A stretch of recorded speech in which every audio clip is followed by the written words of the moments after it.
that deal. The White House is very hard to read. Do they want a deal or not? Economy, it will certainly not be good for any economy to tariff each other and back and forth reciprocal tariffs. In the complex world of international trade, the battle between the United States and Canada is heating up, with serious economic implications on both sides of the border. As President Donald Trump escalates his trade war with Canada, new tariffs and a looming deadline have forced Prime Minister Mark Carney to recalibrate his strategy. What was once a simple tax negotiation has evolved into a high-stakes battle that could reshape the economic relationship between these two longtime allies. The starting point for this latest conflict was the imposition of a 25% tariff on Canadian automobiles in March 2025, a move that disrupted the delicate supply chain between the two countries. Canada's auto industry is highly integrated with the U.S., with parts crossing the border multiple times before final assembly. This tariff created a ripple effect, halting production, leading to layoffs, and grinding the logistics chain to a halt. The damage was severe, with Canadian auto exports to the U.S. plummeting by 23% in April 2025 compared to the previous year. By mid-2025, some facilities were reporting layoffs of up to 50% of their workforce. Behind closed doors, Carney and his team of top executives from Ford, GM, and other Canadian manufacturers were scrambling for solutions. But it wasn't just about the automobile tariffs. Another ticking time bomb was Canada's zero-emissions vehicle mandate, which required automakers to make 20% of new vehicle sales electric or hybrid by 2026.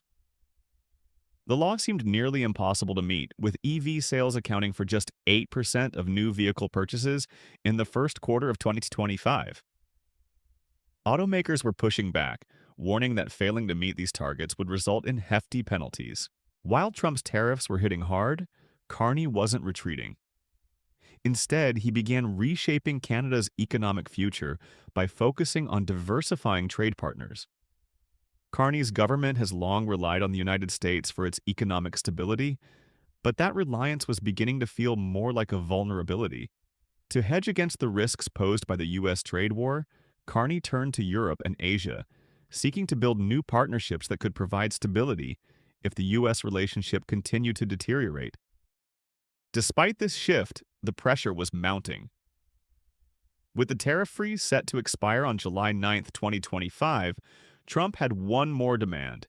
Canada had to make new concessions or face further penalties. Carney, on the other hand, was sticking to his guns. He had his own deadline marked on the calendar, July 21, 2025. By then, Carney hoped to have secured a deal with the U.S. to avoid additional tariffs or face retaliation. As the deadline approaches, the growing discontent in Canada is becoming more palpable. A wave of nationalist sentiment has emerged, with Canadian consumers increasingly turning their backs on American goods. Wine imports from the U.S. have dropped dramatically, with exports plunging by 93% in April 2025. Tourism, too, is taking a hit, with Canadian travelers abandoning their usual trips to the U.S. The economic ripple effects of these trade disputes are beginning to touch everyday life in ways few predicted. As the trade battle between Canada and the United States enters a critical phase, the economic consequences are becoming more pronounced. From tourism declines to agricultural losses, the fallout from tariffs is no longer an abstract issue discussed in political circles, but a real, everyday problem for workers, businesses, and consumers. While the U.S. and Canada bicker over trade deals and tariffs, the impacts are felt most acutely in the Northeast U.S. and beyond, where Canadian tourists are absent and local businesses are suffering. In the Northeast, the absence of Canadian tourists has hit the economy hard. In Massachusetts alone, Governor Maura Healey reported a staggering 20% to 60% drop in tourism from Canadian visitors compared to previous years. This sudden decline in cross-border travel has devastated businesses that rely on Canadian spending, particularly in cities like Boston and New York, where hotels, restaurants, and retail stores are seeing a sharp decrease in foot traffic. For the first time in years, school trips from Canadian provinces have been canceled, leaving local businesses scrambling to adjust to the loss of revenue. This decline in tourism isn't just limited to the Northeast. Florida, a popular destination for Canadian travelers, is also seeing a steep drop in Canadian visitors. For years, Canadians flocked to Florida during the winter and spring months, contributing millions to the state's economy. But now, these once reliable tourists are staying home, a clear sign of the growing economic tension between the two nations. The missing Canadian tourists are pulling millions in lost revenue out of the U.S. economy, not through protests or tariff retaliation, but simply by choosing not to visit. The wine industry has also been hit hard by the tariff war. In April 2025, U.S. wine exports to Canada dropped by an eye-watering 93% compared to the previous year. Before the tariffs, Canada was one of the largest markets for U.S. wine, particularly higher-end varieties. But the tariffs have disrupted this lucrative trade, leaving U.S. wineries with a glut of unsold stock. The immediate consequences are clear. American wine producers are facing lower prices and surplus inventory, while Canadian wine lovers are turning to domestic or non-U.S. imports. The economic damage doesn't stop at tourism and agriculture. In the U.S., tariffs on Canadian aluminum and steel are starting to affect consumers. A report from the Healey administration predicts that New England households could see an increase of $2.5 billion in heating bills over the next several years, driven by higher costs for imported materials. Retail businesses, food service industries, and even health sectors are feeling the sting as they face higher input costs. Many are now considering switching suppliers or cutting back on operations to absorb the increased expenses. In Canada, the indirect impacts of the trade war are also becoming evident. Supply chains connected to U.S. markets are strained, forcing Canadian businesses to adjust. Some are bypassing American ports altogether, while others are experiencing delays and issues with substituted goods. Consumers are starting to feel the pinch with higher prices on imported goods and slower delivery times. In the midst of these mounting pressures, Carney's government is determined to protect Canadian businesses and jobs. But with the clock ticking towards the July 21st deadline, the Prime Minister is weighing his options carefully. He has already made it clear that Canada will retaliate if no deal is reached with the U.S. by that date. Ottawa has prepared a list of retaliatory tariffs that would target over $125 billion in U.S. goods, including agricultural products and high-tech items. Carney has vowed to take action to defend Canada's economic interests, no matter what the cost. But while tariffs and trade wars dominate the headlines, the real impact is being felt in the daily lives of ordinary people. From higher food prices to job insecurity, the stakes are personal for many Canadians. As the deadline draws near, the question remains, will President Trump push for further concessions, or will Prime Minister Carney hold firm and trigger retaliatory measures? The answer may not be clear until July 21st, but one thing is certain. This trade dispute is far from over. As the clock winds down to the July 21st deadline, the tension between Canada and the United States is palpable. The outcome of this trade dispute will not just affect industries and economies, but will also shape the political futures of both leaders. Prime Minister Mark Carney and President Donald Trump are locked in a delicate dance, one where missteps could lead to further escalation, or at best, an uneasy compromise. But what is becoming clear is that Carney is not simply playing defense. He is positioning Canada to be a more independent and resilient player in the global market. Behind the scenes, Carney's strategy is quietly shifting the narrative away from dependence on the U.S. As Trump continues to ramp up tariffs on everything from steel to energy exports, Carney is making a bold move, reaching out to other global partners, particularly in Europe. At the NATO summit in the spring of 2025, while President Trump was pressuring European allies to increase defense spending and pushing his protectionist trade agenda, Carney was pursuing a different path. In a move that stunned many, Canada signed a landmark strategic defense and economic partnership with the European Union. The deal with the EU isn't just symbolic, it's a substantive shift in Canada's foreign policy.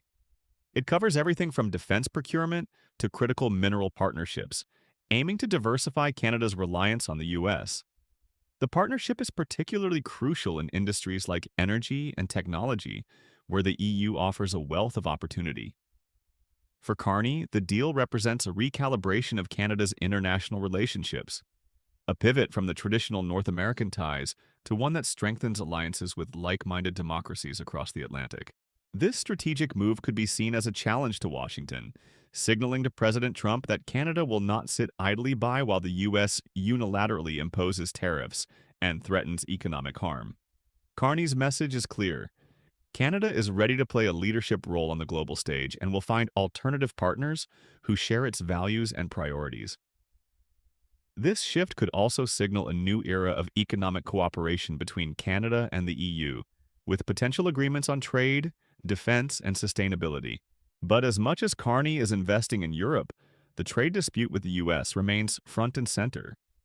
The upcoming deadlines will be a crucial test of resolve for both leaders.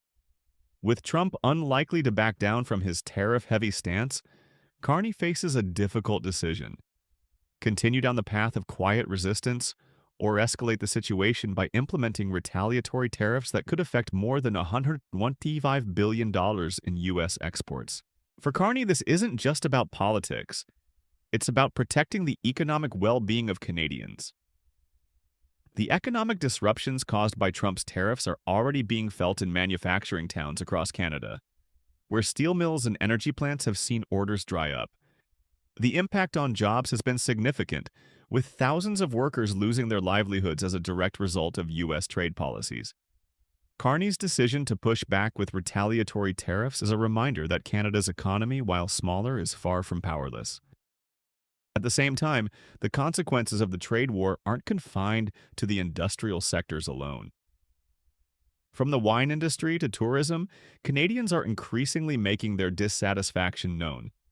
The dramatic drop in U.S. wine exports to Canada, down 93% in April 2025, speaks volumes about the collateral damage of this conflict. With U.S. wineries sitting on surplus inventory and Canadian consumers turning to other markets, the fallout for American producers is clear. On the other side, Canadians are opting to vacation closer to home, with a noticeable decline in cross-border tourism. The overall effect is a shift in how both nations view each other, not as partners, but as adversaries in a zero-sum game. However, the most significant change may come in the form of Canadian consumers who are increasingly voting with their wallets. The Buy Canada movement has gained momentum, with consumers choosing to support domestic products and shun American imports. This economic nationalism is not just symbolic. It is a reflection of growing discontent with U.S. policies that have strained bilateral relations. The question now is whether Trump's administration will recognize the power of these shifts or whether they will continue to push the envelope, miscalculating Canada's resolve. As the deadline for a new trade deal looms, one thing is certain. The trade war between the U.S. and Canada is no longer just about taxes or tariffs. It is a battle of wills, a test of how far both countries are willing to go to protect their national interests. Whether the two sides will reach a resolution before July 21st, or if the situation will escalate further, remains to be seen. What is clear is that the next few weeks will determine the future of U.S.-Canada relations for years to come. In the end, the stakes are not just economic, they are political, cultural, and global. The world is watching to see how President Trump and Prime Minister Carney will navigate these turbulent waters. Will Trump push for further concessions, confident that Canada will back down once again? Or will Carney hold firm, willing to face economic retaliation rather than bow to pressure? Only time will tell, but one thing is certain. This fight is far from over.